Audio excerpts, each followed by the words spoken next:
सुख सनकादि भगत मुनि नारद। सुख सनकादि भगत मुनि नारद। सुख सनकादि भगत मुनि नारद। सनकादि भगत मुनि नारद। जे मुनि बर ज्ञान विशारद। जे मुनि बर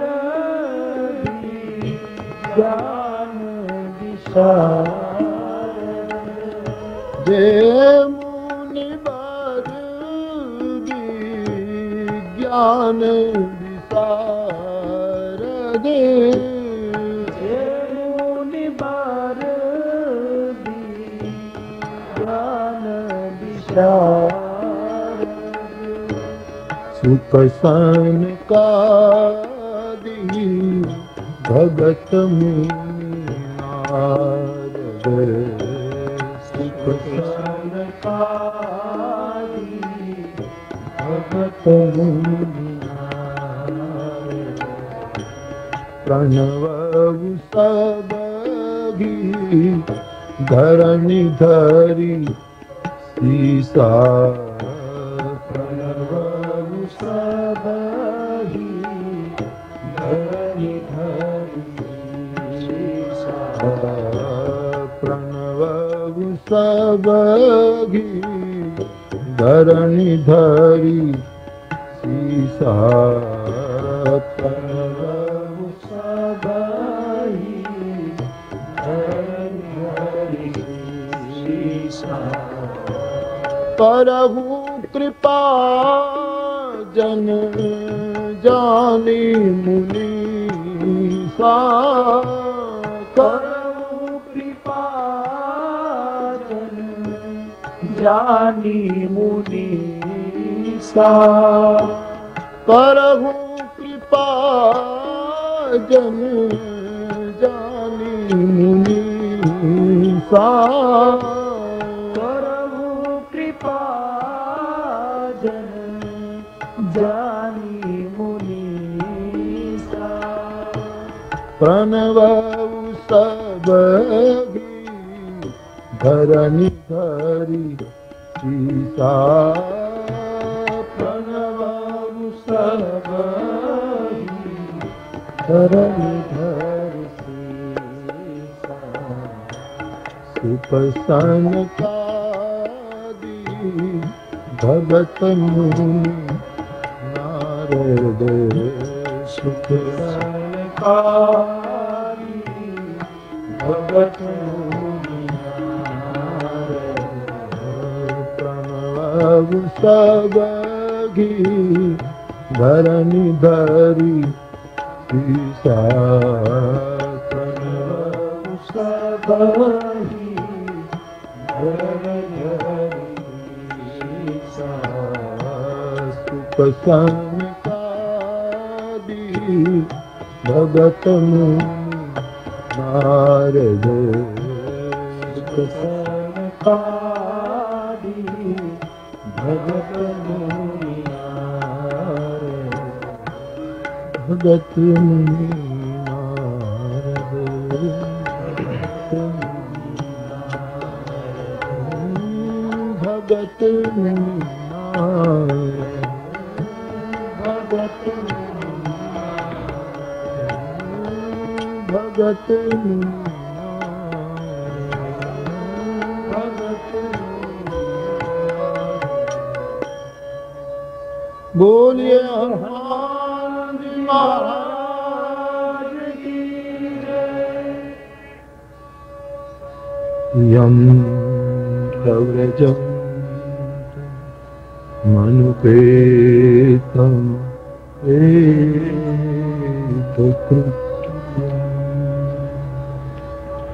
द्वैपायनो विरह कातर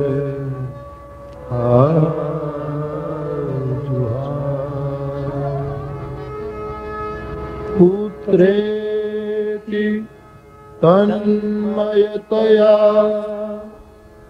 तरवो विनेदु हम सर्वभूत हृदयं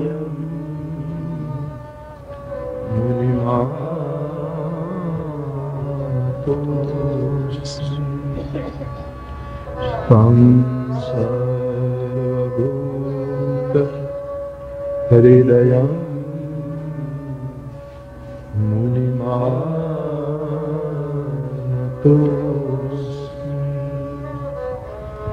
तं सर्वभूत हृदयं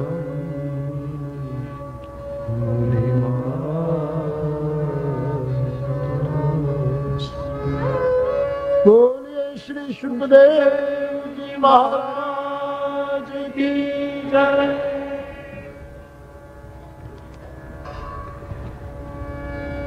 परम विवेकी याज्ञवल्क्य जी ये कथा भरद्वाज जी को सुनाते हैं। और हमने कल देखा कि काम दहन हुआ, देव कार्य करने के लिए भगवान की आज्ञा परम धर्म के इस रूप में स्वीकार करके भगवान शिव ब्याहने के लिए राजी हो गए। बारात की तैयारी चली, सब देवताएं अपने समाज के संग तैयार हो चुके और भगवान भोले बाबा को, शिव को, इनके गण लोग भूत प्रेत आदि श्रृंगार कर रहे हैं, जिसका वर्णन गोस्वामी जी करते हैं। कुछ सुनिए। शिव ही संभुगन करहि श्रृंगारा,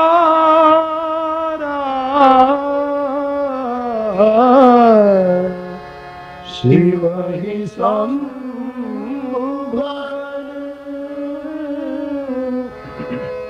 करहि श्रृंगारा,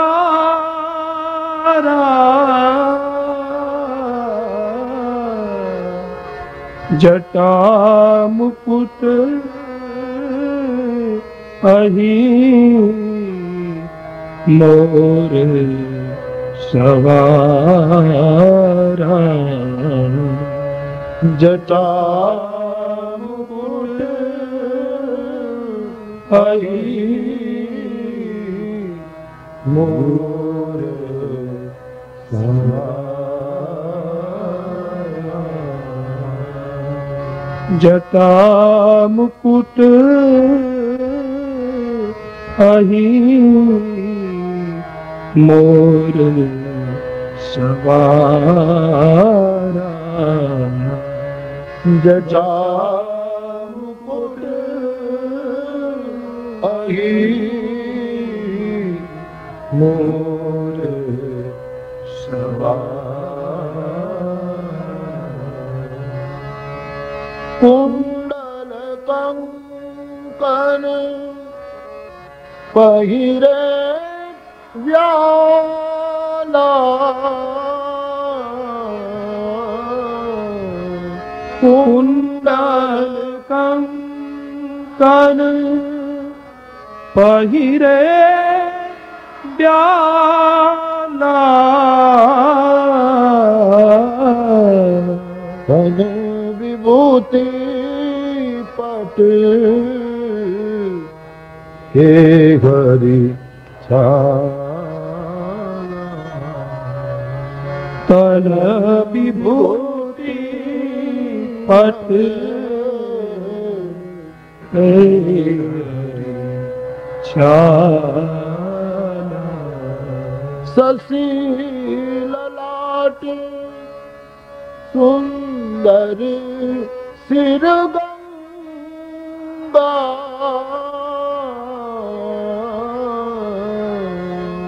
शशि ललाट सुंदर सिर गंगा नयन तीन उपीत भुजंगा नयन तीन उपीत भुजंगा नयन तीन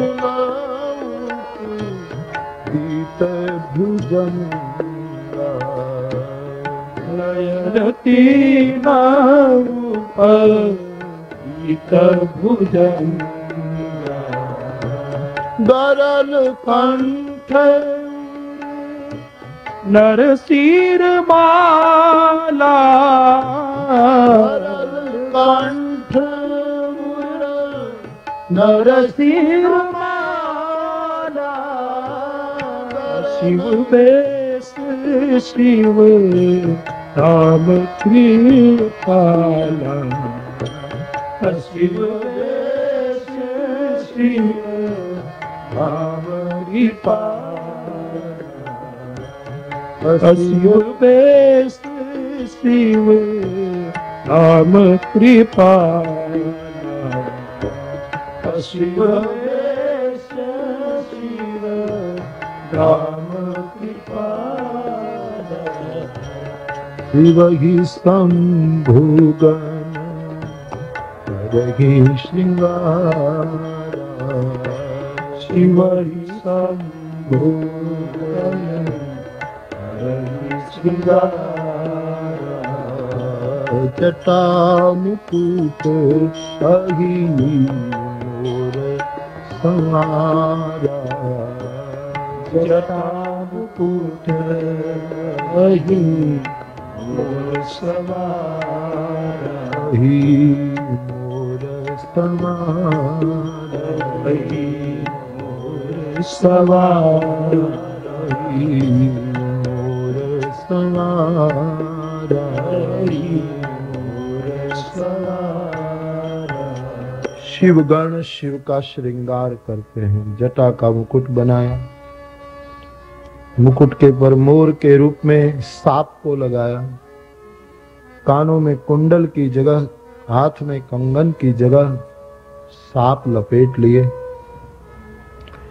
शरीर पर भस्म लगाई, हाथ में त्रिशूल डमरू दिया, गौरवर्ण भस्मांग, कंठ में विष, भाल में चंद्र, मस्तक पर गंग, शिव बेस शिव धाम कृपाला शिव बेस शिव धाम कृपाला और अवधूत दशा में जो रहते हैं उसका बहिरंग रूप तो अशिव मालूम पड़ता है, लेकिन वस्तुतः वो शिव के मंदिर होते हैं। भगवान शिव का बहिर रूप अकल्याणमय दिखाई देता है। चिता की भस्म लगाते हैं, रुंडमाला पहनते हैं, सांप को, काल के स्वरूप को गले में डालते हैं। ये सब असीम भेष है, लेकिन शिव का कल्याण का धाम है शिव।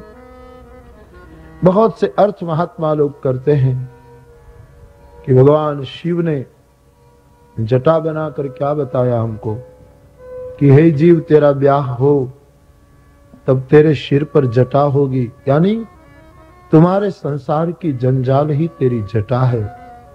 उनको ठीक रखना, इनको भार मत समझना, इनको श्रृंगार समझना, तेरा रूप इससे बनाना। और शिव की जटा से जैसे गंग बहती है, वैसे तेरी जटा से भक्ति बहे। तू शीतल, तेरे मस्तिष्क को ब्याह के बाद ठंडा रखना, शांत रहना, धैर्य धारण करना, आदि आदि। सांप के गहने पहनकर बताया कि आप सुवर्ण के आभूषण जरूर पहने, लेकिन भूषण भुजंग बनकर डस न ले, इसका ख्याल करना। अनासक्त बने रहियो।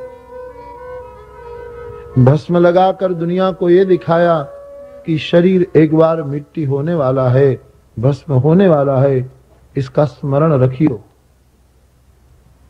हाथ में त्रिशूल रखकर तीनों प्रकार के शूल को मैं काबू में कर रहा हूं, ये शिव ने बताया। और भगवान शिव जब ब्याहने गए तो घोड़े पर नहीं बैठे, नंदी पर बैठे। नंदी धर्म का प्रतीक है हमारे शास्त्र में। श्रीमद् भागवत जी में बेल रूप, नंदी स्वरूप, इनके जो 4 चरण है वो धर्म के चरण है। वैसे अधर्म के भी 4 चरण बताए हैं। कौन युग में कौन चरण क्षीण होता है, कौन युग में कौन चरण टिकाव रहता है, इनकी व्याख्या भगवान शुकदेव जी ने बहुत सुंदर शब्दों में की है। तो शिव की सवारी नंदी की है, यानी धर्म की सवारी, बहुत सुंदर सवारी। घोड़े पर सवारी नहीं। घोड़ा तो इंद्रिय का प्रतीक है। जीव घोड़े पर बैठता है, इंद्रियों के अधीन हो जाता है। जहां उनकी इंद्रियां ले जाती हैं वहां जीव ब्याह के बाद चला जाता है। शिव धर्म पर बैठे हैं, धर्मानुकूल इनकी सवारी, बड़ा अच्छा है। लेकिन दुनिया में एक ही दुल्हा नंदी पर बैल पर बैठा, फिर कोई बैठा ही नहीं। इसलिए लास्ट कथा में कहता था कि अब कोई संकल्प करे कि मेरा ब्याह हो तब मैं बैल पर बैठूंगा, तो इनके ब्याह में मुझे जाना है।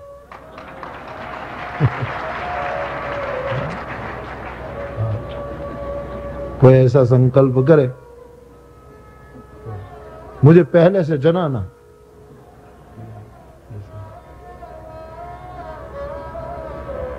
शास्त्र के अनुसार घोड़े सब इंद्रियों का प्रतीक है। बैल पर बैठना, मैं तो विनोद कर रहा हूं आपसे, लेकिन बैल पर बैठना यानी ब्याह के समय धर्मानुकूल जीवन, कामपूर्ण जीवन ही विवाह पद्धति नहीं है, धर्मानुकूल जीवन विवाह पद्धति है। अथवा तो ये सूचना भी मिल रही कि अब तुझे बैल की तरह काम करना पड़ेगा, सख्त पुरुषार्थ करना पड़ेगा, क्योंकि तेरे घर में एक जीव और आएगा, फिर जीवों की संख्या बढ़ती जाएगी और तुझे पुरुषार्थ करना पड़ेगा, आलसी मत रहना। ये भी एक सूचना है इनके पीछे। तो बैल की सवारी की भोले बाबा ने, हाथ में त्रिशूल डमरू धारण किया है। और शिव के वेश को देखकर देवता और देवताओं की स्त्रियां मजाक करने लगी, विनोद करने लगी कि क्या होगा इस कन्या का जिसको ये पति महोदय मिलेगा। सब हंस रहे हैं शिव को देखकर। कोई देवताओं ने तो ब्रह्मा जी को, विष्णु भगवान को कहा, महाराज ये दिगंबर भस्म लगाकर जा रहा है, इनके साथ हम पीतांबर वाले कैसे अच्छे लगेंगे, इसलिए दुल्हे को कहो ना वो जरा हमसे बिलग चले। ब्रह्मा जी ने कहा ब्याह उनका हो रहा है, हम उनको कहेंगे कि आप बिलग चलो, और उनका दिमाग फिरा और वो कहेगा कि तो आप हो आइए, मैं यहाँ बैठा हूं, और उसको बैठते ही समाधि लग जाती है। और फिर समाधि लगने के बाद अब काम है नहीं कि दूसरी बार काम को बुलाया जाए, तो करे क्या, बोले उसको बिलग नहीं किया जाए तो हम बिलग हो जाए। देखो सूत्र के रूप में ईश्वर कभी तुमसे बिलग नहीं होता, तुम ही उनसे बिलग हो जाते हो। कभी बुद्धि की चतुराई में, कभी पद के मद में, कभी प्रतिष्ठा के अहंकार में, कभी अपने घमंड में, न जाने कई कई प्रकार से ये जीव शिव से भिन्न हो जाता है। ईश्वर कभी बिलग होता ही नहीं। सब देवताओं ने ऐसा किया, अपने अपने समाज के साथ बिलग होने का निर्णय कर लिया ताकि शंकर भगवान बिलग हो जाए। विष्णु ब्रह्मा के इस व्यंग्यात्मक बातें और उनकी ये देवताओं की सब करनी देखकर भगवान शिव जी हंस रहे हैं। ब्याह मेरा, कार्य इनका, और मेरे साथ चलना अच्छा नहीं लगता? कमाल है। शिव ने सोचा शायद ये लोग इसीलिए ऐसा कर रहे हैं कि मेरी संख्या कम है, इसलिए। इतने में शिव ने श्रृंगी नामक गण को, अपने गणों को बुलाया और कहा, सुनो भाई, दुनिया में जितने स्मशान हो और संसार के स्मशानों में जितने हमारे लोग रहते हो, भूत प्रेत आदि, इनको कोई मंत्र शक्ति के द्वारा निमंत्रण दे दिया जाए और कह दिया जाए कि मालिक का ब्याह हो रहा है, शीघ्र आ जाइए। और गणों ने कोई मंत्र शक्ति का प्रयोग किया और पूरे संसार से भूत प्रेत उमड़ पड़े। एक ही दुल्हा संसार में ऐसे ब्याहने गया जिसकी बारात में जगत भर के लोग आए। हम कथाओं में कहते रहते, इस सिद्ध होता कि शिव जी ब्याहने गए तब हिंदुस्तान से ही भूत प्रेत नहीं, हर देश से भूत प्रेत आए थे। अफ्रीका से आए, अमेरिका से आए, यूरोप के देशों से आए, मध्य पूर्व से आए, पश्चिम के कई देश, सब जगह से आए। क्योंकि मृत्यु तो हर जगह है और मृत्यु है तो भूत प्रेत भी हो सकते हैं।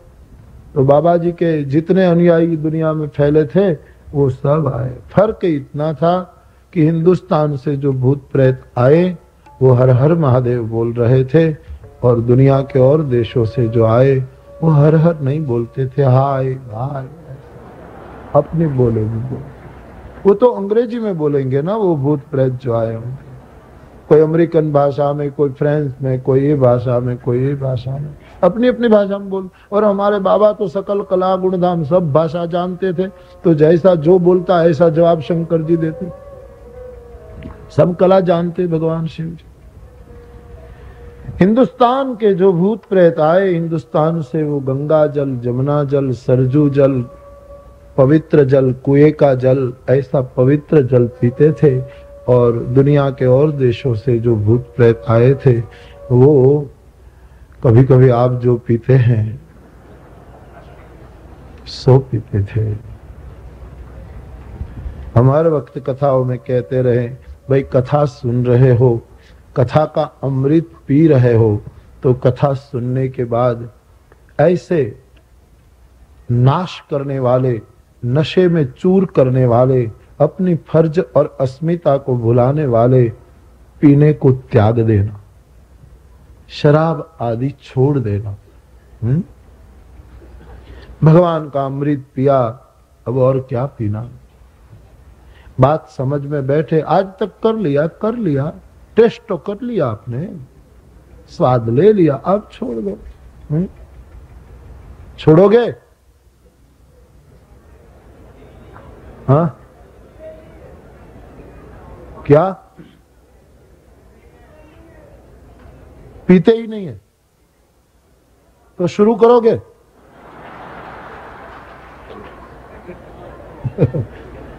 हाँ कोई नहीं पीता।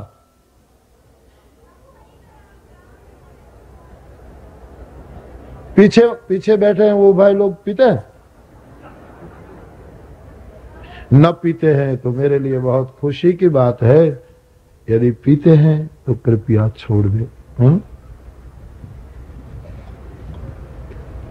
हरि नाम का नशा चढ़ गया, फिर और क्या पीना।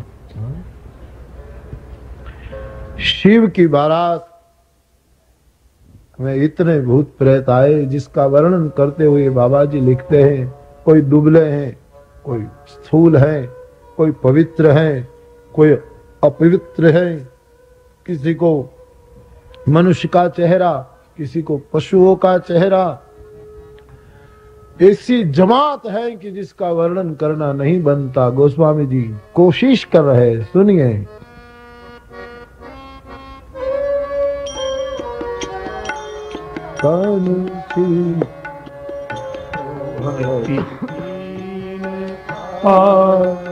को अपावन गति करे, तनु छीन को पावन को अपावन गति करे, भूषण कराल कृपाल कर सब सत्य सोनित तान भरे भूषण कराल कपाल कर सब सत्य सोनित तान भरे सिर सुकाल मुख बन बेश अगणित को बने बहु जिन से पिशाच जोगी जमात वर्णत नहीं बने बहु जिन से पिशाच जो जमात बरनत नहीं बने बहु जिन से पिशाच जो जमात बरनत नहीं बने। इतनी जोगी की जमात भूत प्रेत और इनकी जमात इतनी हो गई कि जिसका वर्णन करना मुश्किल था। सब नाच रहे हैं, गा रहे हैं, परम तरंगी ये सब। और इस दिन को देखकर सब कहने लगे जस दूल्हा तस बनी बराता, जैसा दुल्हा ऐसी बारात बन गई। रास्ते में विध विध कौतुक विनोद हो रहा है। और अब हुआ ये, देवताओं ने तो शंकर को विलक करने की चेष्टा की और भगवान शंकर ने अपने गणों को इतनी संख्या में बुला लिए कि अब कोई देव को भगवान शंकर के पास जाकर बात करनी है तो वो भूत प्रेत इतनी संख्या में आ गए हैं कि वो शंकर के पास इनको जाने नहीं देते। कोई देव कहा अरे भाई हमको दुल्हे से बात करनी है, तो भूत प्रेतों ने कहा हमारे साथ बात करो, तुम्हारी नजर का क्या ठिकाना, हमारे दुल्हे को किसी की नजर लग जाए। देवता कहते हैं इनमें नजर लगने जैसा है क्या रे, क्या उसमें है क्या इसमें नजर लगे। और संतों ने इसका अर्थ दिखाया कि ये सबल दुर्बल पवित्र अपवित्र ये जो भूत प्रेत हैं वो हमारे विचार हैं और यही विचारों के तरंग ही हमारे अपने शिव रूप से हमारी मुलाकात होने में बाधक बन जाते हैं। अच्छे बुरे ये जो विचारों की जो वो है संख्या, वही तो भूत प्रेत, बिल्कुल ठीक अर्थ है। हमारे विचार ही भूत प्रेत है और हमारे शिव रूप को घेरे हुए हैं। तुलसीदास जी कहते हैं बारात चली, यहां हिमाचल महाराज ने बहुत सुंदर मंडप बनवाया। पर्वतों की, नदियों की, समुद्र की देवताएं रूप धारण करके हिमालय के घर मेहमान बनी। जिस विवाह मंडप में दुल्हन के रूप में भगवती पार्वती और दुल्हे के रूप में भगवान भूत भावन बैठने वाले हो, उस मंडप का भला कौन वर्णन करे। पूरा सजाया हुआ हिमाचल प्रदेश, बारात पहुंचती है, भगवान लेकर सब आए सम्मान के लिए। यहां देवताओं ने सोचा कि ये दुल्हे और उनका समाज वो आगे रहेगा, तो जो सम्मान करने लोग आए हैं वो इनको देखकर भाग जाएंगे और शंकर को तो अपमान की असर नहीं होगी और उसको निवास की भी जरूरत नहीं, क्योंकि उनको तो स्मशान में भी ठीक रहता है। लेकिन हम पीताम्बर वाले अपमान नहीं सह पाएंगे और हमें निवास कौन देगा, इसलिए पहले हम आ जाएं, हमारा सम्मान हो जाए, हमको ठीक से निवास मिल जाए, फिर दुल्हे का जो होना हो। स्वार्थी देवताओं ने पहले अपने आप को रख दिया। अथवा तो देवताओं ने यह भी सोचा हो कि भगवान शंकर इतने सुंदर है, भले भस्म लगाई लेकिन है बहुत सुंदर, और शिव का सौंदर्य देखकर लोग उनमें ही डूब जाएंगे, तो हमारी भला कौन पूछेगा, इसलिए पहले हम हो जाएं। और शंकर है भी तो बहुत सुंदर। पहले विष्णु भगवान, फिर ब्रह्मा, फिर अरुण, इंद्र, वरुण, कुबेर, ये सब आ गए और लोग सम्मान करने आए थे। उसने पहले विष्णु भगवान को देखा और देखते ही आनंद में आ गए कि लगा कि यही दुल्हा लगता है। तो किसी ने तो साहस कर लिया कि आप दुल्हे महाराज है? विष्णु भगवान ने कहा नहीं, मैं तो ब्याहा हुआ हूं, ये लक्ष्मी जी मेरी पत्नी है, शादीशुदा। तो हिमाचल वासी लोग बहुत राजी हो गए, हमारी पार्वती कितनी भाग्यवान। उनके पति की बारात में आए बाराती यदि इतने खूबसूरत है तो स्वयं दुल्हा कितना खूबसूरत रहा हो। विष्णु भगवान मन में हंसते हैं कि दुल्हे को देखने के बाद निर्णय करना। सबका सम्मान होने लगा और भगवान शिव और उनका पूरा मंडल पीछे है। और जब शिव का समाज आया, नंदी पर सवार दुल्हे को देखते ही सब भयभीत हो जाते हैं, सब भाग जाते हैं, पूरा मैदान खाली हो गया। शिव जी ने मुस्कुराते हुए अपने सेवकों को पूछा, ऐसा क्यों हुआ? बोले महाराज ऐसा ही होगा, दूसरा हो ही नहीं सकता। पूरे गांव में भय का वातावरण फैल गया कि ये कोई दुल्हा नहीं, यमराज का दूत लगता है, बैल पर बैठकर आया है, ये कौन है? छोटे छोटे बच्चे कांप रहे हैं, अपने बुजुर्ग दादा दादी माता पिता आदि बालकों को पूछ रहे हैं कि भाई क्या बात है। तब हिमाचल वासी बालक निखालसता से जो है सो अपनी बोली में अपने माता पिता को सुनाने लगे और गोस्वामी जी ने वो लिख लिया। आइए गाए।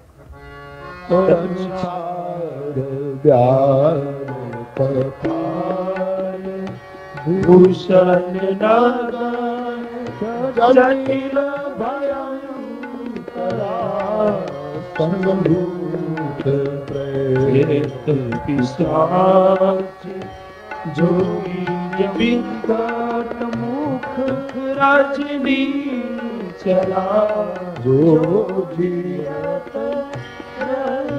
बरात देखत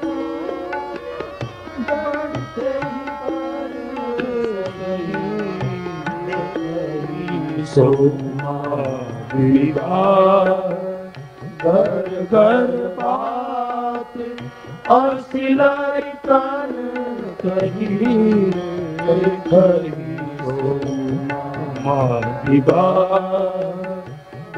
घर बात और सिलाई कान कहीं।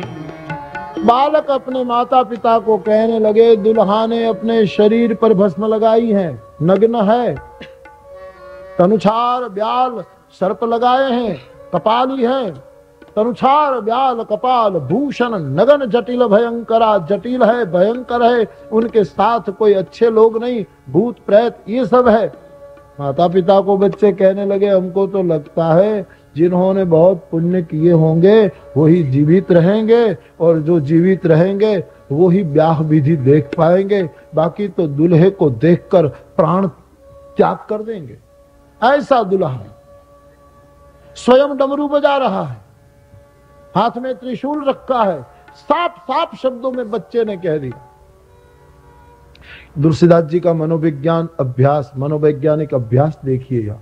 किसी बड़े लोगों से, बड़े व्यक्ति से दुल्हा कैसा वो नहीं कहलवाया, बालकों से ही कहलवाया। क्यों? क्योंकि आदमी बड़ा होता है ना तो कुछ न कुछ छिपाता है, जैसा है वैसा नहीं कहेगा। उसको डर भी लगेगा कि शंकर के बारे में हम कुछ इधर उधर की बात करें और वो काल का काल है, नाराज हो जाए तो, अथवा तो हिमालय का जमात है, हिमालय हम पर नाराज हो जाए तो, इसलिए बड़े लोग नहीं बोले, छोटे छोटे। और बालक तो ऐसे ना, जैसा कहो वैसा बोल देगा, साफ साफ कह देगा, जैसा कहो। हम पहले कहा करते थे कि एक घर में मेहमान आए तो 2 बजे आए दोपहर, और यहाँ भोजन समाप्त हो गया, तो 4 आदमी आए। तो गृहस्थ ने सोचा क्या करें, तो उसने जाकर पत्नी को पूछा, भोजन का समय है, घर में तो कुछ है नहीं। उनको एक बालक था, ये वो सुन रहा है माता पिता की बात, बाहर जलपान कुछ करवा दिया भोजन की, और गरीब कुटुंब था, परिवार था।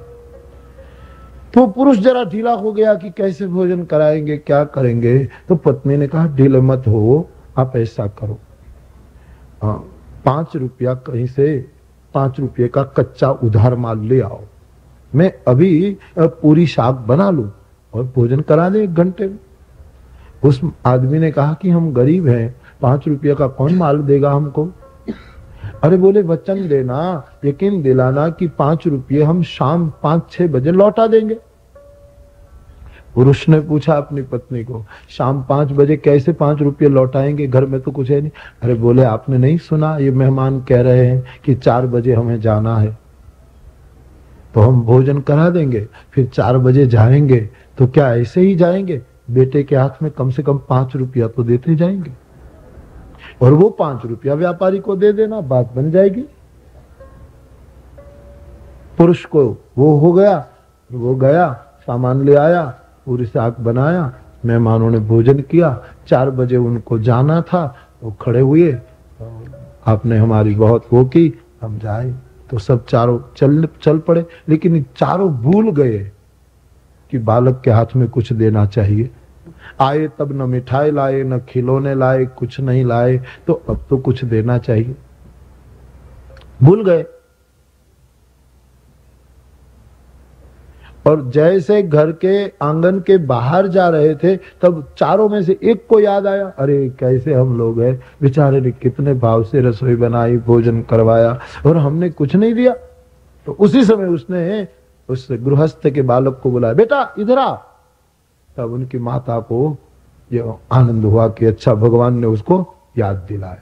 तो कुछ तो विवेक के कारण मना किया, नहीं नहीं नहीं नहीं नहीं नहीं, आप जाइए, ये बच्चों को खराब संस्कार पड़ जाएंगे सब। अरे अरे बहन जी, हम आपको कहाँ दे रहे हैं, आप हम बालक को तो कुछ, आ बेटे। तो फिर बालक गया, माता पिता खड़े हैं, बालक दरवाजे पर, वहां मेहमान उसको दे रहे हैं और बालक मना कर रहा। माता पिता देख नहीं पाए कि वो क्या दे रहे हैं, और बालक जिद कर रहा, नहीं मैं नहीं लूंगा। तब एक मेहमान ने कहा, बहन जी आप कहो ना भाई, आप अपने बेटे को कहो ना ले ले, हम बस चूक जाएंगे। तब उस माता जी ने कहा, अरे बेटा ले लो, मेहमान को परेशान मत करो। तो बालक ने जोर से कहा, तुम कहो, मेरे पिताजी कहे तो भी मैं नहीं लेने वाला। लेकिन क्यों? बोले आप दोनों अंदर कह रहे थे कि जाएंगे तब 5 देंगे, ये 2 रुपये दे रहे हैं। इतने बालक निखालस होते हैं, इसलिए बालकों की बोली में यहाँ निवेदन आया,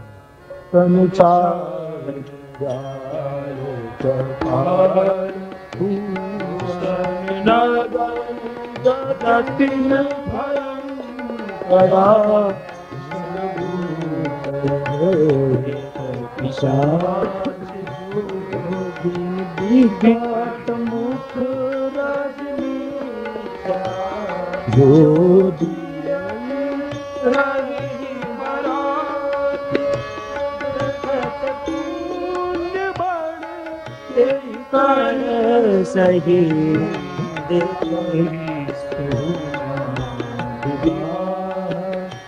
घर घर बात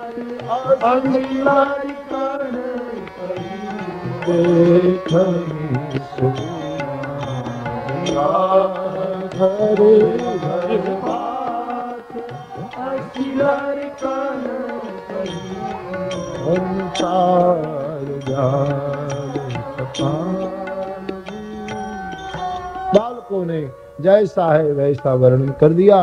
माता पिता बालकों को शांत कर रहे हैं, निडर हो, भय का कोई कारण नहीं। यहाँ भगवान शिव का समाज विवाह मंडप के द्वार पर पहुंचा। पार्वती की माता मैना महारानी आरती सजोकर आती है, सुंदर आरती बनाई। हमने संतों से ऐसा सुना कि मैना ने ऐसी आरती सजाई थी, वो सोच रही थी कि मैं दुल्हे की, मेरे दामाद की आरती जब उतारूंगी करूंगी तो वो आरती देखकर ही प्रसन्न हो जाए। तो जब आरती सजो करके उतारने गई तो आरती गिर पड़ी। एक अर्थ तो यह है कि उनका रुद्र रूप देखा, भीषण रूप देखा, सांपों वाला रूप देखा, लेकिन एक अर्थ ये कि मैना ने बहुत मनोरथ लगाए थे कि इतनी सुंदर आरती के दीप ज्योति और इन सब को देखकर जामात बहुत प्रसन्न हो जाएगा। लेकिन जैसे आरती करने गई और शिव के भाल में स्वयं चंद्र को देखा तो सोचने लगी, जिसके भाल में स्वयं चंद्र हो उनके सामने इस आरती के दीप की कौन गिनती भला। इसलिए मानो आरती गिर गई। जटाजूट चंद्र भाल गंग की तरंग ताल विमल नील बाजे, बम बम बम डमरू बाज नाग वेद सर्व साज, शंकर महाराज आज तांडव नाचे रे, हलो शंकर महाराज आज तांडव। भूलियत घटित घाट सुघटित विघटित घटाट, तांडव को करत नाथ योगी राज राजे।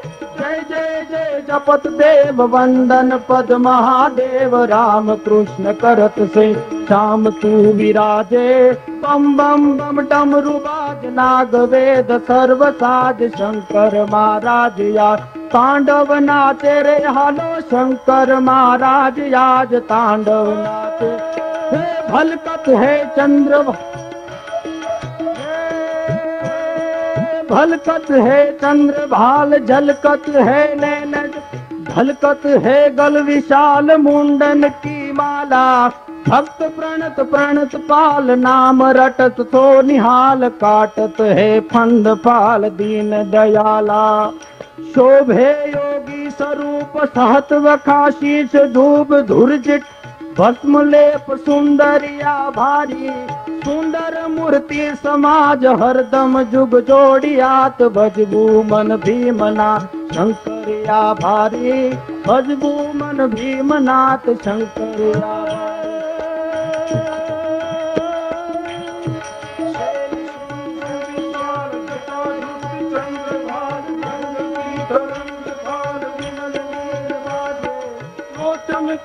लाल चंदन की घोरी बाल, कुंचम झुंझुर फुलाल भुकुट साजे।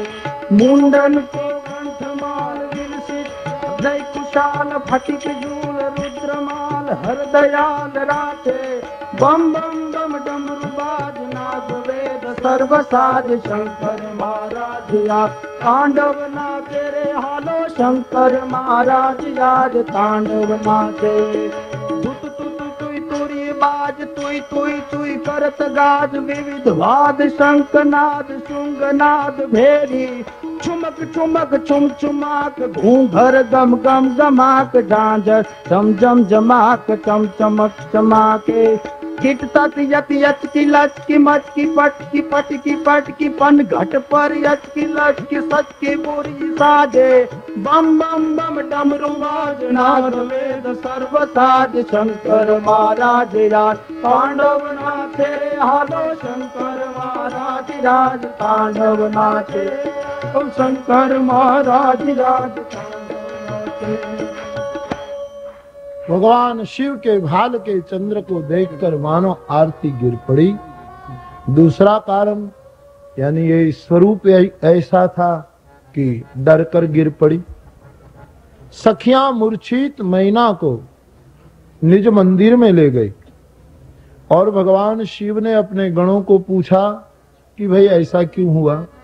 बोले सरकार ऐसा ही होगा और दूसरा होने वाला ही नहीं।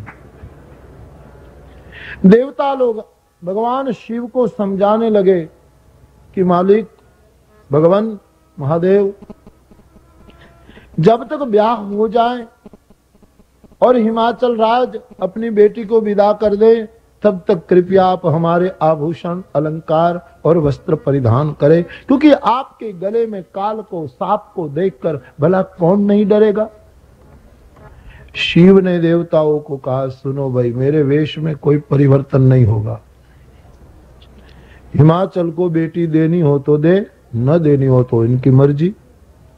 जब तक भोजन की रहने की व्यवस्था है रहेंगे, और कहें चले जाओ तो चले जाएंगे। मेरे वेश में कोई परिवर्तन नहीं होगा। और ये मैना बेकार डरते हैं, ये सब बेकार डरते हैं। मेरे गले में सांप को देखकर महारानी मैना को राजी होना चाहिए कि मेरा दामाद काल को गले में डालकर आया, इसलिए मेरी बेटी का सौभाग्य अखंड हो गया। उसको तो प्रसन्न होना चाहिए कि जो काल को गले में डालकर आया है, उनकी बेटी का सिंदूर सलामत हो गया। देवताओं की मंत्रणा विफल हो गई और यहां मैना महारानी मूर्छित थी। वो जागी अपनी बेटी को गोद में लिए रो पड़ी, मैंने नारद का क्या बिगाड़ा? मेरा भवन जो बस रहा था उसको उजाड़ डाला नारद। तुमको विधाता ने इतना सौंदर्य दिया पुत्री, और तेरे बर को ऐसा बनाया। जो फल कर्प तरु को लगना चाहिए वो बबूर को लग रहा। लेकिन सुन, कुछ भी हो, तुमको लिए मैं पर्वत से गिर पड़ूंगी, समंदर में डूबूंगी, अग्नि में जल जाऊंगी, बदनामी मिले तो भले मिले, लेकिन मैं जब तक जीवित हूं तेरा ब्याह इस बौराह बर से नहीं होने दूंगी। उस समय पार्वती अपनी मां को कहने लगी, मां, विधाता का लेख जो होता है उसको माता पिता नहीं बदल सकते। मेरे भाग में जो सुख दुख लिखा सो मुझे भोगना पड़ेगा। करुणा का अवसर नहीं है, धैर्य धारण करो। बेटी मां को समझा रही है। उसी समय नारद और सप्तऋषि नगर में आए और पूरा गांव भय से कांप रहा था। नारद जी को देखकर ही सबने कहा कि महाराज, ये आपके कारण ये दशा है हमारी। और गोस्वामी जी कहते हैं, नारद जी राजभवन में आए और मैना को समझाने लगे, आपकी पुत्री गत जन्म में दक्ष की पुत्री थी, रामचरित्र पर संदेह किया, सीता का वेश लिया, शिव ने त्याग किया, दक्ष यज्ञ में जल गई, अब तुम्हारे घर प्रकट हुई है। हे मैना, आंख खोलो, गिरिजा सर्वदा शंकर प्रिया। ये तो सदा सर्वदा शंकर प्रिया है। आद्य अंबा है, आदि शक्ति है, साक्षात दुर्गा है। सब पार्वती को प्रणाम करने लगे। शंकर के प्रति सबके मन में एक दूसरा भाव प्रकट हो गया। इसका अभिप्राय ये हुआ कि जब तक कोई सद्गुरु नहीं मिलता तब तक शिव और शक्ति का अनुभव हो ही नहीं सकता। ईश्वर तो सब में, मक्खन तो दूध में है, लेकिन कोई मथने वाला मिल जाए। दूध में मक्खन छिपा है, पूरा लबालब भरा है, लेकिन कोई मथने वाला या तो इसका राज बताने वाला कोई मिल जाए तो दूध से नवनीत निकल जाता है। वैसे सबके घट में शिव है, शक्ति है, लेकिन कोई सद्गुरु उसको मथ करके बता दे कि ये शिव, समझ प्रकट हो जाए। सबके मन में नूतन भाव जगा है। अब तो सब संदेह मिट गया। सद्गुरु के माध्यम ही संदेह का समापन होता है। 4 प्रकार की रसोई बनी, सबको भोजन करवाया और भगवान शंकर की पुनः सवारी निकली। और अब तो शिव के प्रति सबके दिल में उदार भाव, और गली गली बीथी बीथी से हिमाचल वासी पार्वती के भाग्य की सराहना करते हुए गा उठे। कवि लोग कहते हैं,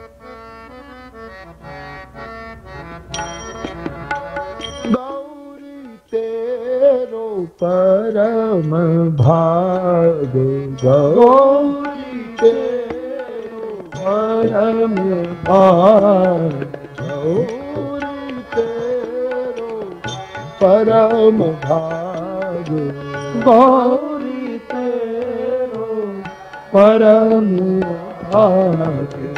शंभुवर पाए,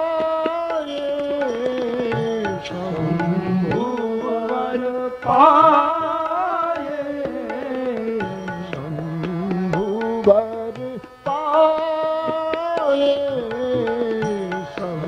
शंभुवर पाए।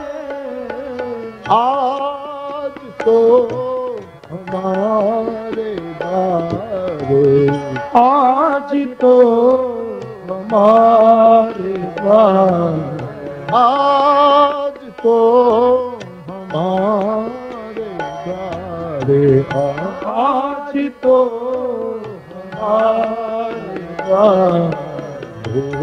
भोलेनाथ आए, भोलेनाथ आए, भोलेनाथ आए, भोलेनाथ आए।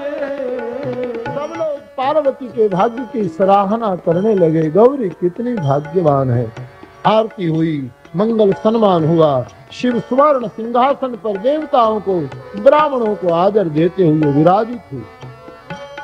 आचार्यगण विवाह विधि संपन्न करवाने लगे। सूचना दी, पार्वती को विवाह मंडप में ले आओ। और छवि खानी मातु भवानी मंडप में विराजी आ गई। बाबा बोले, एक के बाद एक विधि शुरू हुआ।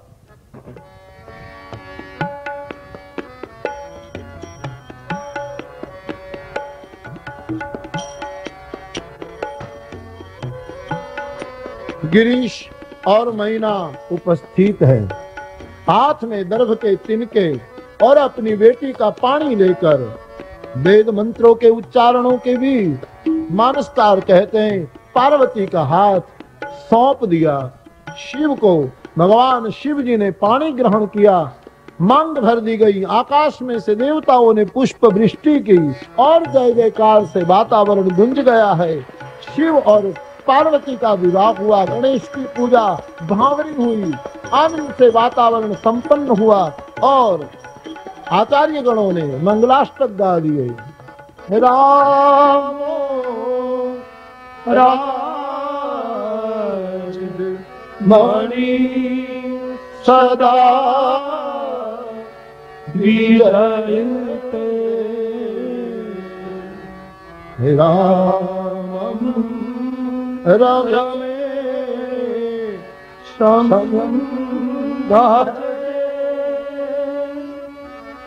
राम विहता निशाचर चमू, रामाय तस्मै नमः। राम नास्ति नारायणं परतरम्, रामस्य दासोऽस्म्यहम्,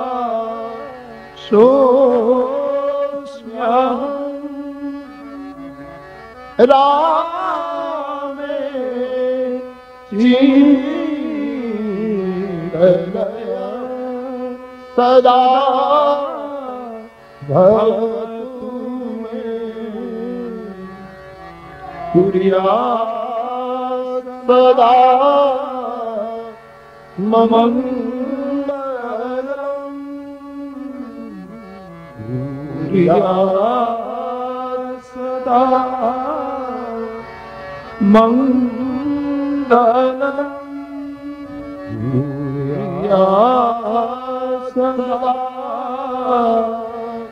मंगलम्। विवाह विधि संपन्न हुआ और हिमाचल अपनी पुत्री के लिए जो देना चाहता है वो सब शिव के चरणों में रखकर बोले, हे पूर्ण काम, हम आपको क्या दे। बाबा जी बोले, दाई दियो बधू भाती कर जोरी उधार करो राजे शरण पंकज कही रहो पूरन का चरण पंकज कही रहो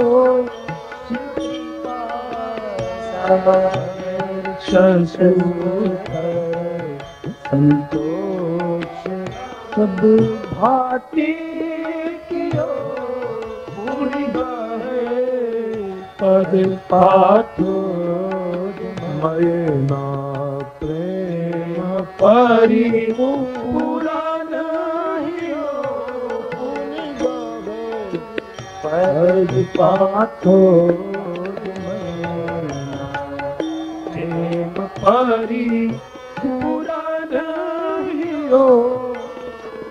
सब सामग्री रखकर करबद्ध प्रार्थना की है, पूर्ण काम सदाशिव, हम आपको क्या दें। हम तो आपसे केवल इतना ही कहते हैं, ये हमारी उमा, हमारी पार्वती, हमारा प्राण है, आपके घर की किंकरी बनाना उसको। हमसे कोई भूल हो गई हो क्षमा करना। पर्वतराज की पार्वती पति गृह जा रही है, हिमालय के नेत्रों में आंसू गिरे, महीना ढीली हुई, सखियां रो पड़ी, डोली सजी और पुत्री की विदाई महाराज हिमालय को गदगद कर देती है। सखियों के संग में पार्वती खड़ी है, मां को प्रणाम कर रही है और मां बेटी को गले लगाकर नारी धर्म सिखा रही है। पुत्री, नारी का धर्म है पति ही देव है और कोई देव उनके लिए नहीं माना जाता, इसलिए पति को ही देव मानना ऐसा सूत्र समझा रहे हैं। बाबा ने लिख लिया, करहु सदा शंकर पद पूजा, करहु सदा शंकर पद पूजा, नारी धर्म पति देवन दूजा, नारी धर्म पति देवन दूजा, नारी धर्म पति देवन दूजा, नारी धर्म पति देवन दूजा। पति की सेवा करियो, नारी के लिए वही धर्म है, ये सिखाया पार्वती डोली में। और सजल नयन परिवार के सदस्य विदा देने लगे। हिमाचल महाराज इस पर्वत की गिरिमाला में जब तक पुत्री की डोली दिखाई दी ताकते रहे, फिर निराश होकर लौट आए। और बेटी की विदाई के बाद पिता की क्या स्थिति होती है वो कोई शब्दों का तो विषय नहीं बनता, वो तो बाप ही समझ सकता है। हिमालय उदास लौट गए। शिव पहुंचे कैलाश। सभी देवताओं शिव पार्वती की वंदना करते करते अपने अपने लोक की ओर चले। गंधर्व किन्नर गान कर रहे हैं और भगवान शिव बाबा ब्याह कर लौटे हैं। इस आनंद में सब डूबे हैं। दिन बीतते चले। मानसकार कहते हैं भगवान शिव और पार्वती का नित्य नूतन विहार, जिसकी चर्चा कौन करे। करगी विविध विधि भोग विलासा, करही विविध भोग विलासा, कनन समेत बसई कैलासा, कनन समेत बसई कैलासा। जगत मातु पितु भवानी, जगत मातु पितु शंभु भवानी, तेहि श्रृंगार कहूँ बखानी, तेहि श्रृंगार कहूँ बखानी।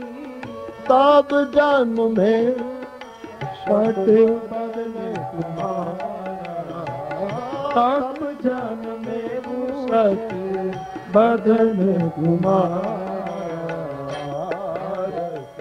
सूर जय मारा तारक सूर समर जय मारा।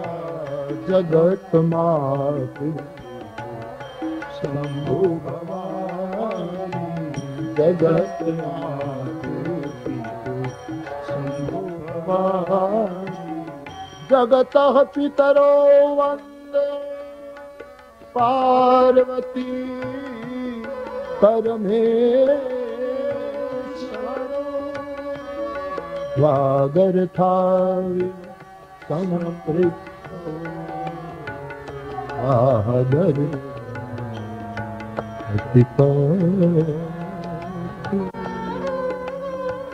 जगत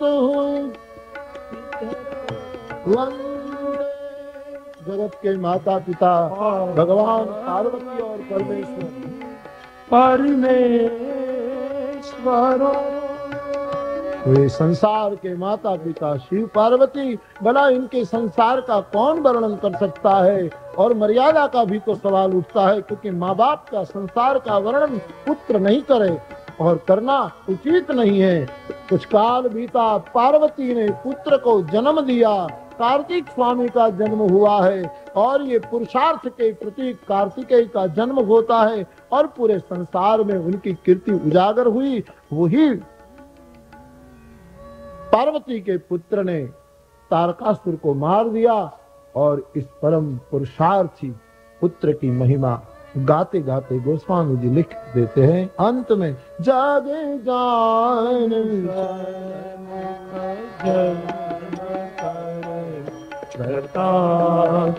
पुरुषार्थ महा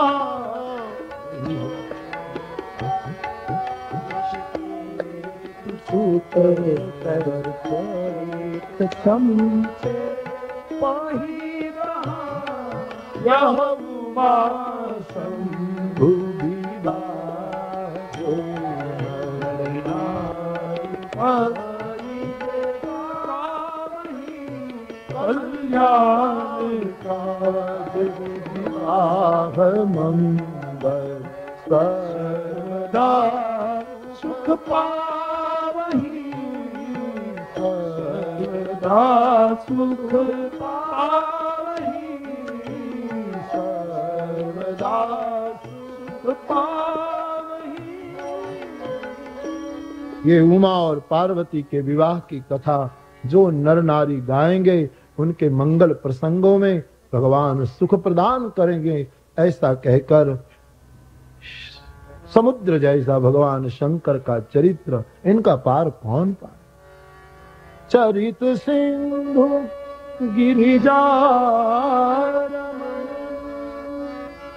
देवन पावही, बरने तुलसी दास की अति अति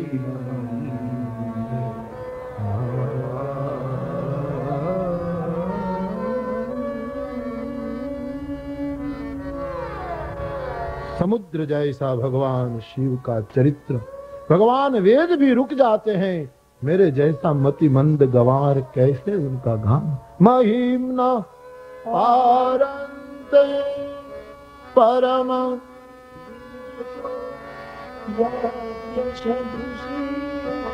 सुधीर ब्रह्मा दीना मति तदैव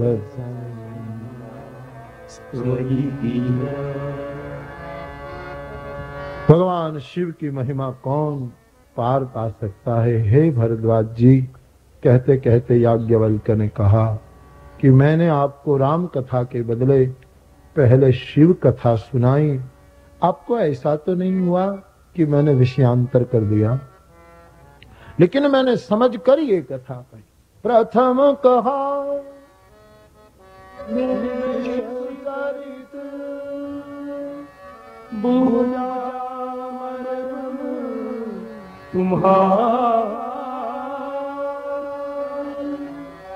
सुखी सेवक तुम्हारा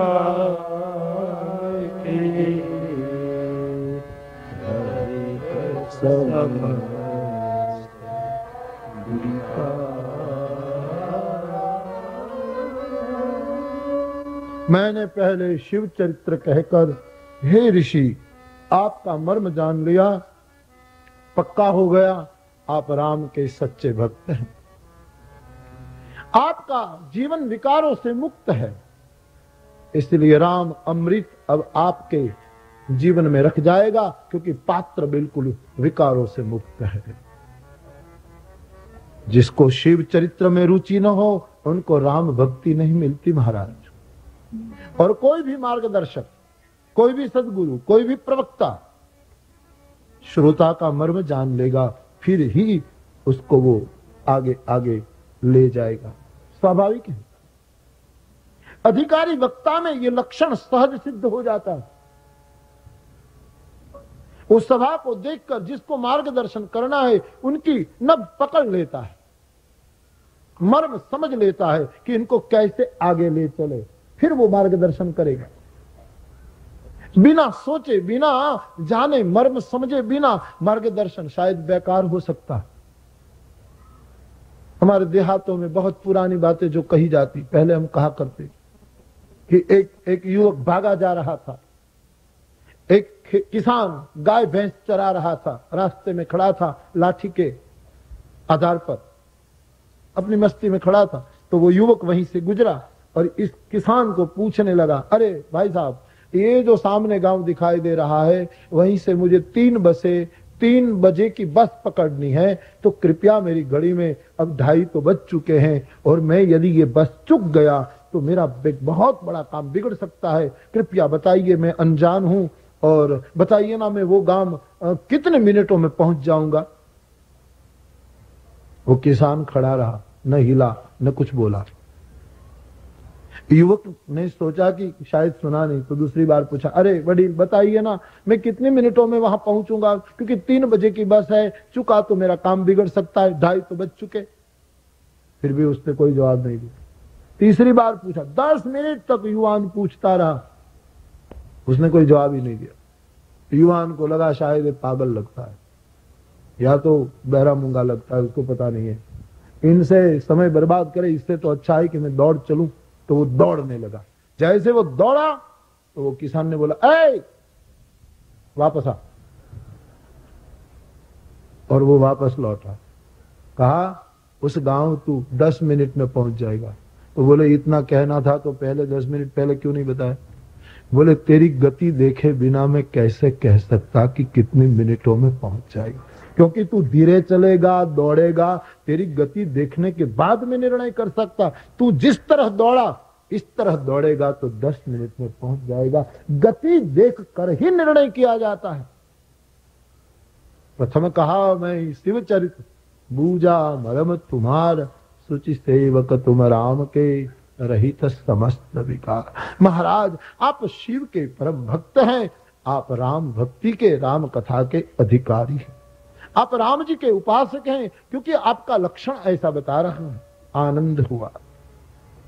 अब याज्ञवल्क्य महाराज कथा आगे ले चलते।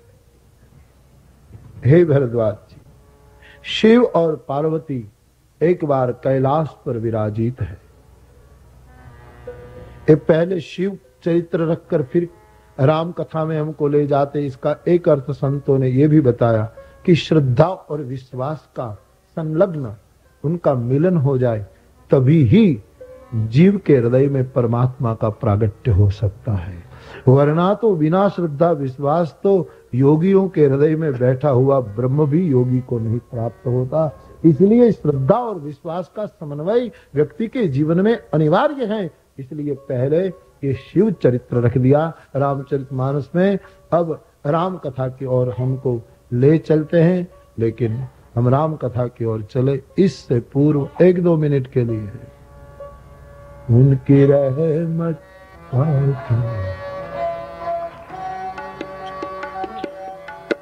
की रहमत का उमर सजा,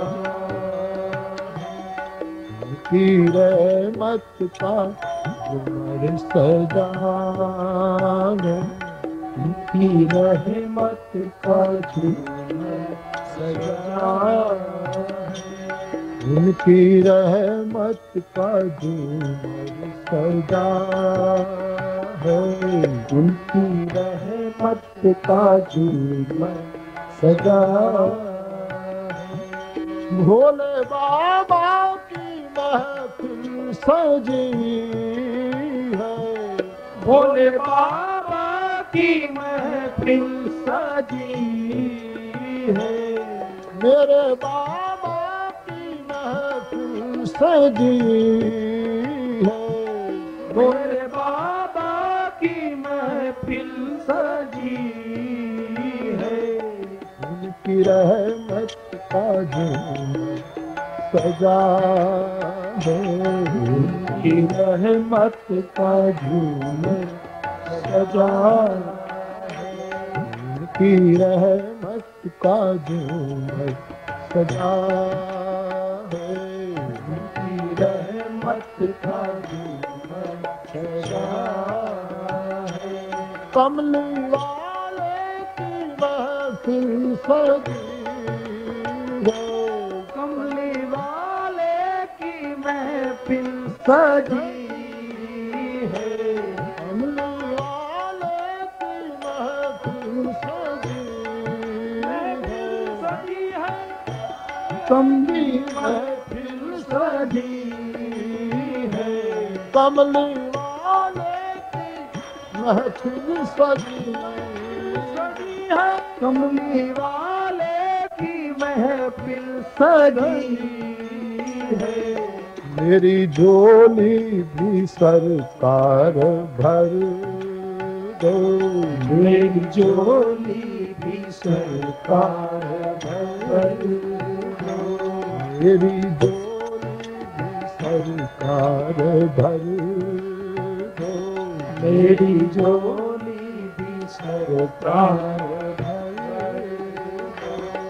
आपने सबकी झोली भरी है, आपने सबकी झोली भरी है, आपने सबकी झोली भरी है, आपने सबकी झोली भरी है।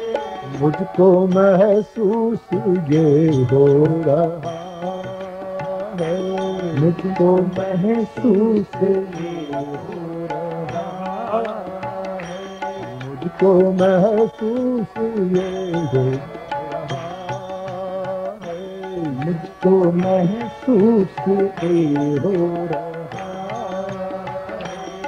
तेरी महफिल में करुणा भरी है, तेरी महफिल में करुणा भरी है, तेरी महफिल में करुणा भरी है, तेरी महफिल में करुणा भरी है। उनकी रहमत का झूमर सजा है, उनकी रहमत का झूमर सजा है। रहमत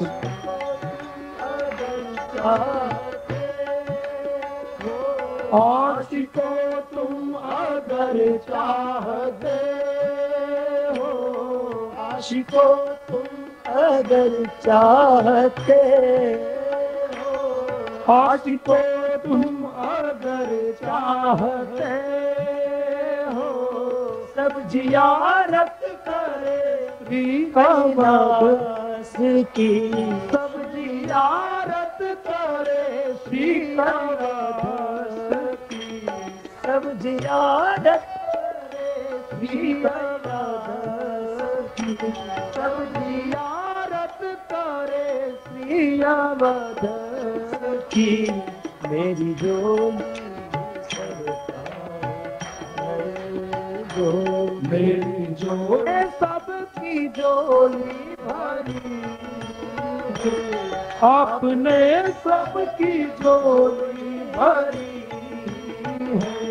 उनकी रहमत का झूमर सजा है, उनकी रहमत का झूमर सजा है, रहमत का झूमर सजा है, रहमत का झूमर सजा है, झूमर सजा है, रहमत का झूमर सजा है, रहमत का झूमर सजा है, रहमत का झूमर सजा है।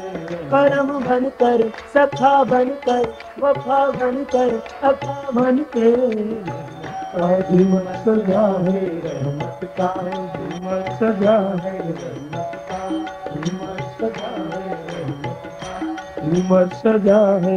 करम बनकर सखा बनकर वफा बनकर अखा बनके झूमर सजा है, रहमत का झूमर सजा है, रहमत का झूमर सजा है, रहमत का झूमर सजा है, रहमत का झूमर सजा है, रहमत का झूमर निकुंज में विराजे घनश्याम राधे राधे। निकुंज में विराजे घनश्याम राधे राधे। निकुंज में विराजे घनश्याम राधे राधे। निकुंज में विराजे घनश्याम राधे राधे। श्याम राधे राधे घनश्याम राधे राधे। श्याम राधे राधे घनश्याम राधे राधे। श्याम राधे राधे घनश्याम राधे राधे। श्याम राधे राधे घनश्याम राधे राधे। निकुंज में विराजे घनश्याम राधे निकुंज में विराजे घनश्याम राधे राधे। निकुंज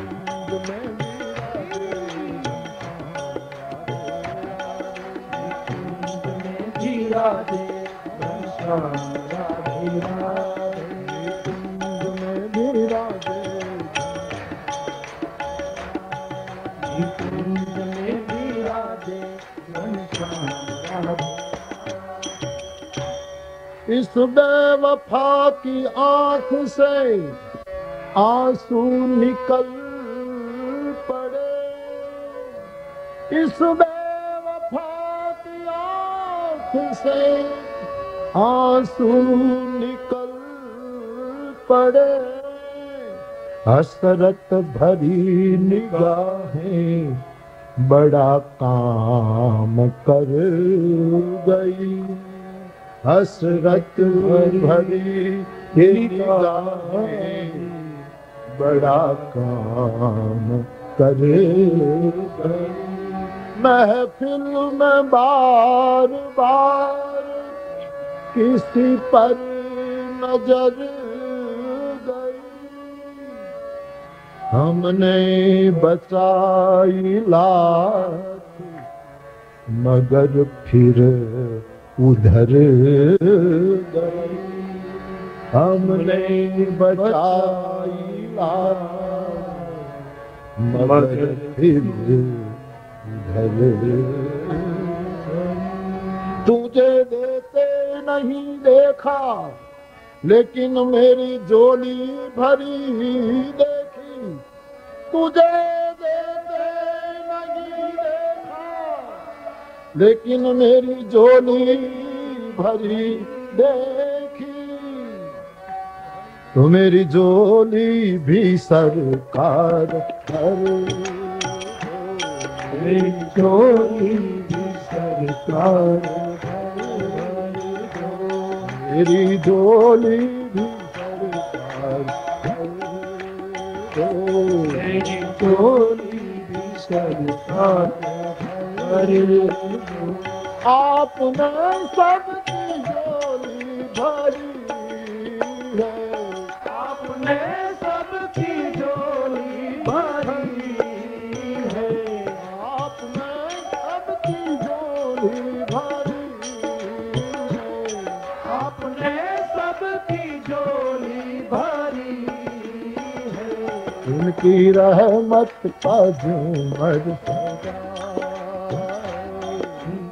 रहमत का झूमर सजा है। उनकी रहमत का झूमर सजा है।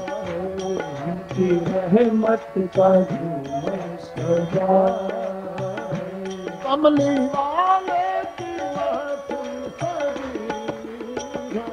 कमली वाले की महफिल सजी है।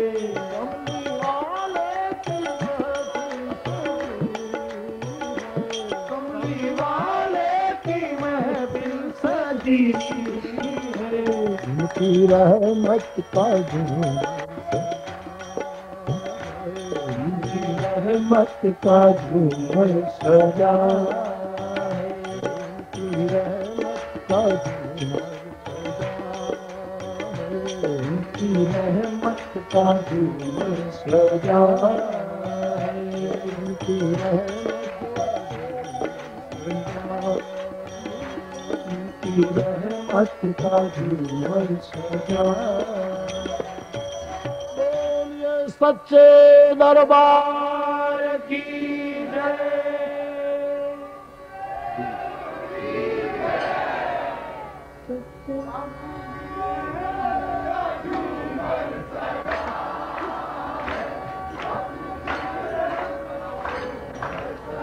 हो गया प्यारे, हो गया।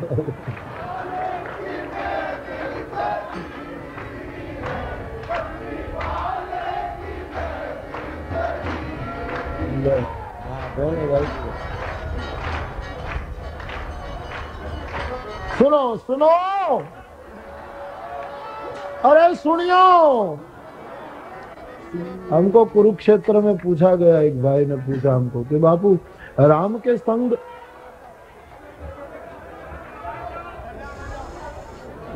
हमको एक भाई पूछ रहा था कि राम जी की सेना में जो होंगे वो बंदर कैसे होंगे। हमने कहा हमारी मंडली को देख लो प्यारे,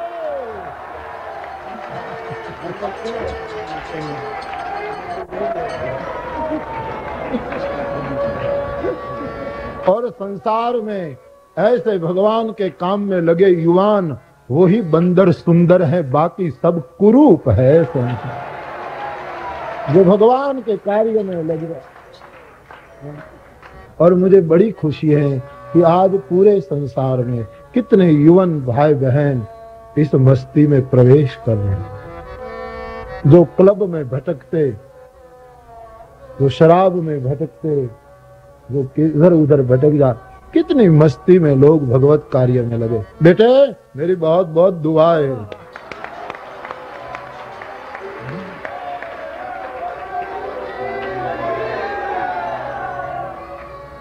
तो आइए अब अयोध्या की ओर बढ़े।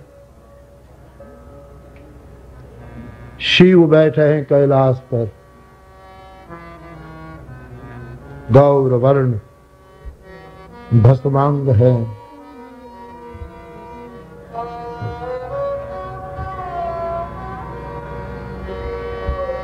सती ने देखा कि शिव जी बहुत प्रसन्न है,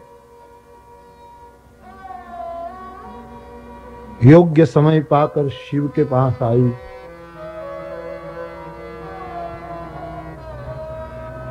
शिव ने आदर दिया, आसन दिया। पार्वती चकोरी बनकर शिव मुख चंद्र को देख रही है। आज मेरे ठाकुर बहुत प्रसन्न है, पूछ लूं मन की बातें। सरकार भगवान, हाँ देवी। कल्प तरु के नीचे जिसका भवन हो उसको दरिद्रता नहीं हो सकती महाराज। बोले ठीक है, लेकिन आप क्या कहना चाहती हैं?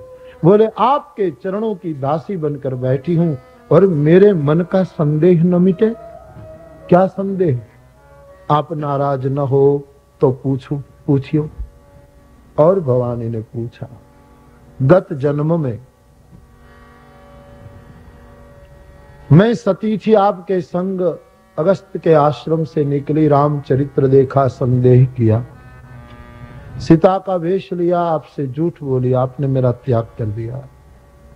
दक्ष यज्ञ में आपका अपमान सहा नहीं गया, मैं जल गई। दूसरा जन्म हिमालय के घर लिया, नारद को गुरु बनाया, कड़ी तपस्या की, आज मैं आपको पा सकी। लेकिन भगवान मन में से ये दुविधा मिटती नहीं कि राम ब्रह्म है कि मनुष्य। जो निपतनय तो ब्रह्म किमी, नारी विरह मति होरी,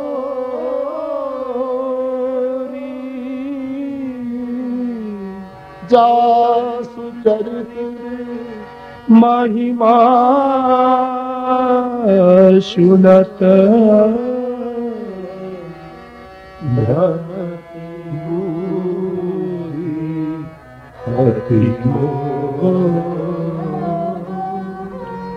जो राम राजकुमार है तो उसको ब्रह्म कैसे कहा जाए? और यदि ये ब्रह्म है तो वो मनुष्य की तरह कैसा काम करते? क्यों ऐसा करते? जिसका चरित्र सुनने से, देखने से मेरी बुद्धि भ्रमित हो गई, तो सामान्य जन की क्या विसात। और यदि आप ये कहना चाहे कि निराकार नराकार हुआ, व्यापक व्यक्ति के रूप में आया, निर्गुण सगुण हुआ, ये यदि आप प्रतिपादन करना चाहें तो कृपया ये भी बताइए कि निराकार को ऐसा क्यों करना पड़ा। उनके अवतार के कारणों की कथा सुनाओ, बाल लीला सुनाओ, विवाह की कथा सुनाओ, वनगम की कथा सुनाओ, भरत प्रेम की कथा, सीता अपहरण की कथा, शबरी की कथा, सुग्रीव की कथा, हनुमंत चरित्र, ये सब बातें पूछी गई है। रावण का विनाश कैसे हुआ सो कथा सुनाओ, और फिर आपको समय मिले राम राज्य की कथा कहने के बाद भगवान स्वधाम किस तरह गए सो कथा सुनाओ। तदुपरांत ज्ञान वैराग्य भक्ति माया आदि सब तत्व की कथा सुनाओ। महाराज, मैं कुछ पूछने में भूल गई हूं तो आप बिना छुपाए सब कुछ सुना देना। आज मैं जिज्ञासा से पूछ रही हूं, भगवान को जब पार्वती ने राम कथा पूछी है, मेरे भ्रम को राम कथा के द्वारा मिटाओ, मेरे संदेह का निर्मूलन राम कथा सुना कर ही करो। पार्वती की इस जिज्ञासा सुनकर बाबा बोल उठे, हरहि राम चरित्र सब आवे, हरहि राम चरित्र सब आए, प्रेम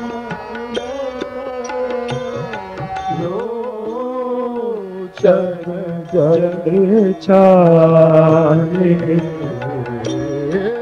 प्रेम पुलक लो जग भगवान की कथा सुनाओ। ये सुनते ही शिव के हृदय में रामचरित उछलने लगे, नेत्रों में जल आ गया, अपने मालिक की कथा कहने का अवसर आया। और वो सती पूछ रही हैं जो राम पर शंका कर रही थी। आनंद हुआ है, आनंदित शिव अपने प्रभु का ध्यान कर लेते हैं और इस बाल रूप को याद किया। बाबा लिख देते हैं, मंगल भवन अमंगल हारी, मंगल भवन अमंगल हारी, द्रवंश दशरथ अज बिहारी,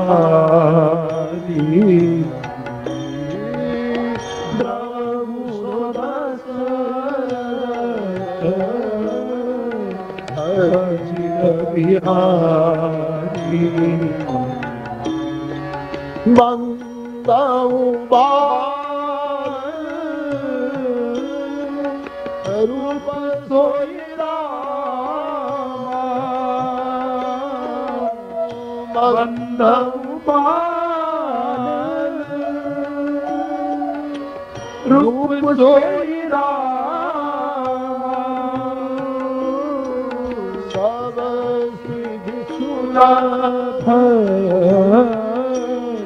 जपन जिसना सब विधि सुलभ, जपत जिसना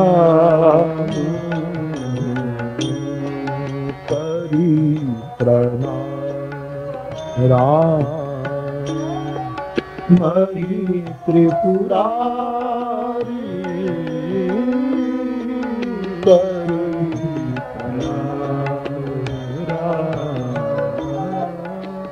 मरी त्रिपुरारी। पुरारी हर्षि सुधा गिरा उच्चारी हर्षि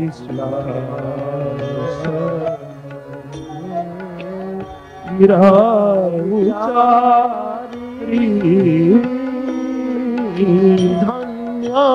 धन्य धन्य राजकुमारी धन्य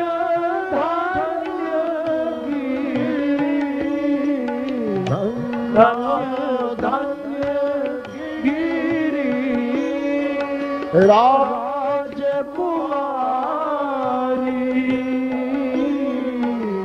तुमर समान नहीं उपकारी तुमर समान नहीं उपकारी पूछे रघुपति कथा प्रसंगा पूछे रघुपति पूछे रघुपति कथा प्रसंगा सकल लोक जग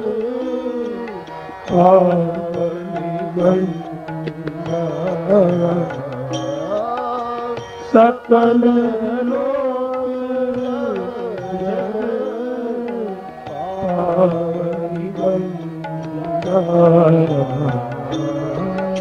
मंगल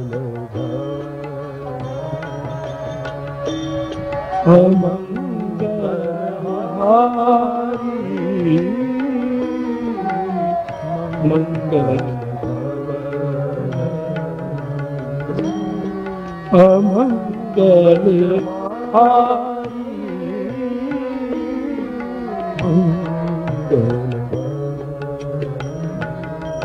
भगवान शिव ने प्रभु का ध्यान किया, पार्वती को धन्यवाद दिया और कहा आपने ऐसी कथा पूछी जो समस्त लोक को पावन करने वाली गंगा, मेरी जटा से जो बही वो तो हरिद्वारे प्रयागे च गंगा सागर संगमे मुख्य मुख्य स्थानों को पावन कर पाई, लेकिन मेरे मुंह से जो गंगा बहेगी वो तो समस्त लोक को पावन करेगी। आप बड़भागी हैं, परोपकारी हैं। जिन्होंने कानों से कथा भवानी नहीं सुनी वो कान कान नहीं है, जिन नेत्रों ने संतों के दर्शन नहीं किए वो नेत्र नेत्र नहीं है, वो सीना सीना नहीं है, वज्र है, कठोर है, जो हरि चरित सुनत गदगदित नहीं होता, वो कटु तुम्बा है जो शीर सदगुरु देव और महापुरुषों के चरणों में झुकता नहीं। आपने बड़ी करुणा की है संसार पर, लेकिन एक बात आपकी मुझे अच्छी नहीं लगी। आप अभी भी कह रही हैं कि राम कोई दूसरा है। राम साक्षात सूर्य है, वहां मोह की रात्रि को स्थान नहीं भवानी। वो बिना पैर चलता है, बिना हाथ काम करता है, बिना नासिका सूंघता है, बिना बानी बोलता है, बिना शरीर सबको छूता है, बिना कान सुनता है, बिना नेत्र देखता है। ऐसी जिसकी अलौकिक करनी है, भगवान वेद भी जिसकी महिमा को इति नहीं कह सकते। ऐसे मेरे परमात्मा साक्षात नारायण परब्रह्म साक्षात श्री हरि भक्त के प्रेम के लिए सगुण हो गए थे। निराकार साकार हुआ भक्तों के लिए।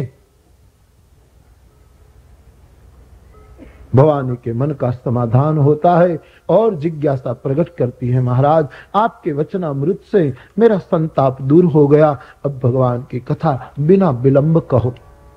भगवान शिव राम का ध्यान कर लेते हैं, कथा के बारे में अपना अभिप्राय देते हैं। राम कथा सुंदर करतारी है, जैसे करताली करने से पक्षी उड़ जाए वैसे संदेह उड़ जाएंगे। राम कथा एक कुहाड़ी है जो कलयुग के वृक्ष को काट देती है। आपने ऐसी कथा पूछी है, आओ मैं भगवान के अवतार की कथा सुनाऊं। ऐसा कहकर शिव जी ने अवतार के 5 कारणों की कथा कही। पहला कारण जय विजय, दूसरा कारण सती वृंदा का प्रभु को श्राप, तीसरा कारण नारद जी ने भगवान को श्राप दिया और इसीलिए भगवान को अवतार लेना पड़ा, सो कथा सुनाई। चौथा कारण स्वयंभू मनु और महारानी शत्रुपा ने परमात्मा की कड़ी साधना की। भगवान प्रकट हुए और मनु को कहा मांगो, तब ये दंपति ने मांगा अगले जन्म में हमारे घर आपके समान पुत्र की प्राप्ति हो। भगवान तथास्तु बोल देते हैं। फिर कहा मेरे समान तो संसार में कोई है ही नहीं, जब आपने मांग ही लिया, मैंने कह ही दिया, तो फिर मैं स्वयं आपके घर पुत्र बनकर आऊंगा। आशीर्वाद देकर प्रभु अदृश्य हुए हैं। और ये कारण मनु शत्रुपा की साधना वाला कारण एक, और 5वां प्रताप भानु सत्यकेतु का बेटा, जो ब्राह्मणों के शाप के कारण राक्षस होता है, रावण बन जाता है, उसका उद्धार करने के लिए मेरे ठाकुर धराधाम पर आए। तो प्रताप भानु रावण हुआ, उनका भाई अरिमर्दन कुंभकर्ण हुआ, उनका एक भाई धर्मरुचि विभीषण हुआ, मंत्री जो था वो विभीषण हुआ। वैसे राम कथा में राम के प्रागट्य के पहले रावण की कथा बताई। तीनों भाइयों ने कड़ी तपस्या की, देवताओं से ईश्वर से वरदान प्राप्त किया। रावण का ब्याह मंदोदरी से हुआ, दोनों भाइयों का ब्याह करवाया। त्रिकूट पर लंका है, वहां यक्ष रहते हैं। रावण ने जाकर इनको निकाल दिए और वहां अपनी राजधानी निर्मित की। सुवर्ण की लंका में ये आदमी रहने लगा। एक बार इतने सोने के बाद भी उनकी चाह कम नहीं हुई, तो कुबेर का धन भंडार लूट कर ले आया, नाग कन्याओं को अपने भवन में रखने लगा। कैलाश को उठाकर दुनिया में अपने बाहुबल का प्रदर्शन करने लगा। दिक्पालों को बंदी बनाने लगा, देवताओं को बंदी बनाने लगा। इतने से रावण संतुष्ट नहीं हुआ। एक बार अपनी सभा को बुलाकर कहने लगा, सब संसार में बिलक बिलक क्षेत्र में चले जाओ और जहां यज्ञ हो मिटा दो, यज्ञ का अग्नि को समाप्त कर दो, श्राद्ध होम मिटा दो, संसार को भ्रष्ट कर दो। कोई वेद पुराण की बात करे उसको देश से निकाल दो, अच्छे सुकर्म को मिटा दो। देवता बलहीन हो जाएंगे तब मैं उनको दंड दूंगा। रावण का समाज फैल गया संसार में और ऐसी क्रिया करने लगा जिसका वर्णन मुख से नहीं हो सकता। रावण की बात सुनते ही जप जोग विराग तप सब भागने लगे हैं और पूरा संसार भ्रष्ट हो गया, पापों से धरा त्रसित हो गई और श्री पृथ्वी भूदेवी धराधाम पृथ्वी अकुला गई। गाय का रूप धारण कर ऋषि मुनियों के पास जाकर चिल्लाने लगी, मुझे पहाड़ों का, समुद्र का, 18 बार वनस्पति का वजन नहीं लगता जितना इन पापियों का वजन लग रहा है, अब मुझे बचाओ। ऋषि मुनियों ने कहा हम क्या करें, हमारा चिंतन मनन रावण के जुल्म से रुक गया। चलो देवताओं के पास। सब गए देवताओं के पास। देवताओं ने कहा रावण सकोप आता है, हम मेरू पर्वत की गुफा में चले जाते हैं, हमारे पुण्य समाप्त होने लगे। तो करे क्या? अब एक ही उपाय, ब्रह्मा के पास चले। सब ब्रह्मा के पास आए। पितामह ब्रह्मा ने कहा अब एक ही उपाय है, जिन्होंने हम सबको बनाया उन परमात्मा को पुकार। चर्चा चली। पार्वती शिव कथा कह रहे हैं भवानी को कि भगवान कहाँ मिलेंगे। सब देवता अपना अपना अभिप्राय देने लगे, भगवान यहां होंगे, कोई कहे यहां होंगे। उसी समय शिव ने कहा मैंने अवसर पाकर ये वचन कहे कि भगवान सब जगह व्यापक हैं। बाबा बोले हरि व्यापक वक्र समान, हरि व्यापक वक्र समान, प्रेम प्रगट होई में जाना प्रेम ते प्रगट होई में जाना। शिव जी ने कहा